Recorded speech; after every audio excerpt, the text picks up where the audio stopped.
31 अक्टूबर को सरदार वल्लभ भाई पटेल की जयंती मनाई जाती है।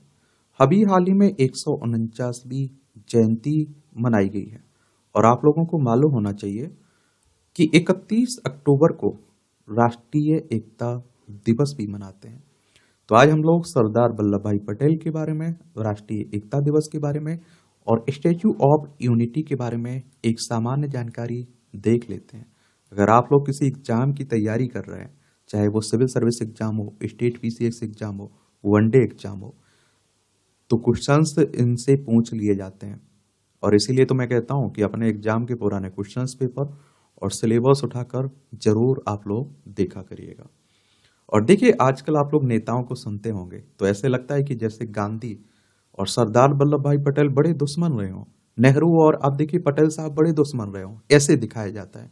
मैं आप लोगों से पहले भी बोला हूं कि आज के नेता और उस समय के नेताओं में जमीन आसमान का फर्क आपको दिखाई देगा। कई मुद्दों को लेकर उनके मतभेद थे लेकिन मनभेद नहीं थे, और सभी का एक ही उद्देश्य था कि कैसे देश को आजाद करवाया जाए। हो सकता है कि उसके लिए अलग अलग रास्ता उन्होंने अपनाया हो और देश को आगे ले जाया जाए। तभी तो आप देखें, आजादी के बाद इतनी सारी समस्याएं थी, उनका समाधान कैसे हुआ है? उस समय के इतने ईमानदार नेता थे, दूरदर्शी नेता थे, इसलिए समस्याओं का समाधान हुआ है। अब देसी रियासतों के बारे में आप लोगों ने सुना होगा। सबसे बड़ा योगदान सरदार वल्लभ भाई पटेल का रहा और बहुत सारे उनमें से आप देखिए अलग देश बनने की ख्वाब देख रही थी। उसमें आप देखिए जम्मू कश्मीर हो, जूनागढ़, हैदराबाद, कुछ पाकिस्तान में मिलने की ख्वाब देख रही थी। तो बड़े प्यार से कहिए आप लोग और बड़े फटकार से, ये सरदार वल्लभ भाई पटेल की रणनीति थी कि भारत एक रहा। समझ रहे हैं? वरना अंग्रेजों ने तो आप देखिए कई विद्वान ने घोषणा कर दी थी, भविष्यवाणी कर दी थी कि जैसे ही हम लोग छोड़ेंगे भारत, अंग्रेज भारत छोड़ेंगे, भारत कई हिस्सों में बंट जाएगा, कई टुकड़ों में बंट जाएगा। बात आती है कि राष्ट्रीय एकता दिवस क्या है आखिर। तो राष्ट्रीय एकता दिवस पटेल के मूल्यों, एकता और अखंडता और समावेशिता का स्मरणोत्सव है। संस्कृतियों, भाषाओं और धर्मों में व्यापक विविधता वाले देश में यह दिवस भारत के लोगों के बीच एकजुटता की भावना को बढ़ावा देने के महत्व पर जोर देता है। यह दिवस नागरिकों को एकजुट होकर चुनौतियों का समाधान करने, विविधता का उत्सव मनाने और राष्ट्र के भीतर सद्भाव को बढ़ावा देने के लिए चिंतन करने के लिए प्रोत्साहित करना है। स्टैच्यू ऑफ यूनिटी की बात करें तो 31 अक्टूबर 2018 को सरदार वल्लभ भाई पटेल के सम्मान में विश्व की सबसे ऊंची प्रतिमा स्टैच्यू ऑफ यूनिटी का उद्घाटन गुजरात के केवड़िया में किया गया था, जिसकी ऊंचाई आप देखिए 182 फीट यानी कि 600 फीट है। 182 मीटर यानी कि 600 फीट देखने को मिल जाएगा। और नर्मदा नदी और सरदार सरोवर बांध कंक्रीट की मात्रा की दृष्टि से आप देखते हैं विश्व का दूसरा सबसे बड़ा बांध, बड़ा भारासित बांध है कि सामने यह प्रतिमा साधु वेट द्वीप पर स्थित है। और बस 2020 में भारत की स्टैच्यू ऑफ यूनिटी को संघाई सहयोग संगठन के 8 अजूबों की सूची में भी शामिल किया गया। पहले एक बार आप लोग गुजरात को देख लीजिए। देखिए, ये हमारा प्यारा भारत है, इसमें आप देखिए गुजरात देखने को मिलेगा, गांधीनगर इसकी राजधानी देखने को मिल जाएगी। इसकी सीमा आप देखिए, अंतर्राष्ट्रीय सीमा पाकिस्तान से लगती है, राज्यों में राजस्थान, मध्य प्रदेश, महाराष्ट्र से लगती है। 1 मई 1960 में इसे राज्य बनाया गया था। विधानसभा में 182 सीटें हैं, राज्यसभा में 11 सीटें हैं, लोकसभा में 26 सीटें हैं।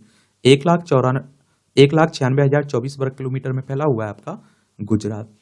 अगर हम लोग एससीओ की बात करें, क्योंकि इस तरह के संगठनों से भी आपके एग्जाम में क्वेश्चंस पूछ लेता है, तो मैं बात कर रहा हूं संघाई कॉरपोरेशन ऑर्गेनाइजेशन की। इसकी स्थापना 15 जून 2001 में हुई थी। बीजिंग, चाइना में इसका हेडक्वार्टर आपको देखने को मिल जाएगा। और आप देखेंगे कि इसमें मेंबर की बात करें तो सदस्यों की तो Belarus, China, India, Iran, Kazakhstan, Kyrgyzstan, Pakistan, Russia, Tajikistan, Uzbekistan इसके सदस्य आपको देखने को मिलेंगे। और एक बात आपको बता दूं, सरदार वल्लभ भाई पटेल कांग्रेस से जोड़े रहे हैं, ये भी आप लोगों को मालूम होना चाहिए, क्योंकि कई बार देखा जाता है कि कांग्रेस ऐसा दिखाया जाता है जैसे सरदार वल्लभ भाई पटेल बीजेपी के नेता हो। ठीक है, तो वो सरदार वल्लभ भाई पटेल कांग्रेस के नेता रहे हैं और कांग्रेस की सरकार में ही आप देखते हैं कि जवाहरलाल नेहरू की मंत्रिमंडल में मंत्री रहे, देश के पहले उप प्रधानमंत्री रहे और देश के पहले गृह मंत्री भी रहे। ये भी याद रखिएगा। कांग्रेस की स्थापना 1885 में हुई थी। एओ ह्यूम इसके संस्थापक थे और पहले अध्यक्ष इसके डब्ल्यूसी बनर्जी यानी कि व्योमेश चंद्र बनर्जी थे। ये आप मूर्ति देख ही रहे हैं, statue of unity. Sardar Vallabh भाई पटेल की बात करें तो 31 अक्टूबर 1875 को नाडियाड गुजरात में इनका जन्म हुआ था। उनका परिवार लेवा पाटीदार समुदाय से था। इनके कैरियर की बात करें तो इंग्लैंड में इन्होंने विधि अध्ययन किया, कानून की पढ़ाई की, रोमन विधि में पुरस्कार अर्जित किया और 1913 में बैरिस्टर के रूप में भारत लौट आए। उपाधि विरासत की बात करें तो अपने दृढ़ संकल्प और दृढ़ दृष्टिकोण के कारण उन्हें भारत के लौह पुरुष के नाम से जाना जाता है। उन्हें राष्ट्रीय एकता और समुत्थानशीलता का प्रतीक माना जाता है। राजनीतिक उत्थान की बात करें तो राष्ट्रीय आंदोलन में सहभागिता। पटेल महात्मा गांधी से प्रेरित होकर स्वतंत्रता संग्राम में शामिल हुए। खेड़ा सत्याग्रह 1918। उन्होंने सूखे के कारण खराब फसल से प्रभावित किसानों के लिए कर छूट की मांग करते हुए खेड़ा सत्याग्रह में महत्वपूर्ण भूमिका निभाई। बारदौली सत्याग्रह 1928 में। बारदौली सत्याग्रह के दौरान अनुचित कर वृद्धि के विरोध प्रदर्शन किया और जिसके कारण उन्हें इस नेतृत्व के लिए सरदार की उपाधि प्रदान की गई थी। भारतीय राष्ट्रीय आंदोलन में अगर भूमिका देखें तो असहयोग और सविनय योग्य। गांधी जी की दृष्टिकोण से प्रेरित होकर 1930 में नमक सत्याग्रह जैसे आंदोलनों का नेतृत्व किया। इसमें शामिल होने के कारण उन्हें अनेक बार कारावास का दंड भी दिया गया। कांग्रेस की अध्यक्षता तो 1931 में कांग्रेस के 46वें अधिवेशन की अध्यक्षता की, जिसमें गांधी इरविन समझौते पर चर्चा हुई थी। भारत छोड़ो आंदोलन 1942 में भारत के स्वतंत्रता संग्राम के इस प्रमुख चरण के दौरान पटेल को गिरफ्तार कर कारावास का दंड दिया गया था। स्वतंत्रता पश्चात योगदान। रियासतों का एकीकरण तो 562 रियासतों को भारतीय संघ में एकीकृत करने में अग्रणी भूमिका निभाई और जिससे लाखों लोगों के लिए स्थिरता और लोकतंत्र सुनिश्चित हुआ है। भारतीय स्वतंत्रता अधिनियम 1947 ने रियासतों को स्वतंत्रता की घोषणा करने की अनुमति दी थी कि अगर आप अलग होना चाहें तो अलग हो सकते हैं, किसी देश में मिलना चाहें तो मिल सकते हैं। और एक देखिए, एक तरह से कहानी बता दी जाती है कि सरदार वल्लभ भाई पटेल इन रियासतों के प्रमुख के पास जाते थे और कहते हैं कि गन्ना लेके जाते थे कि भैया इसे मीठे के तौर पर खा सकते हैं और आप मेरी बात नहीं माने तो आप पिटाई के रूप में भी इसे खा सकते हैं। ऐसे कहते हैं, कहावतें। ठीक है। भारत की सिविल सेवाओं का सुदृढ़ीकरण। पटेल ने आधुनिक अखिल भारतीय सेवाओं की स्थापना करने और देश के प्रशासनिक ढांचे को सुदृढ़ करने में महत्वपूर्ण भूमिका निभाई, मजबूत करने में। नौकरशाही प्रणाली को सुदृढ़ बनाने में उनके योगदान के लिए उन्हें भारत के सिविल सेवकों के संरक्षक संत की संज्ञा दी गई है। राष्ट्रीय सिविल सेवा दिवस 21 अप्रैल सरदार पटेल के 1947 के भाषण का सम्मान करता है और जिसने उन्होंने सिविल सेवकों को भारत का इस्पाती ढांचा कहा था तथा लोक सेवा के प्रति उनके समर्पण को सुदृढ़ किया था। तो ये भी आप लोग याद रखिएगा।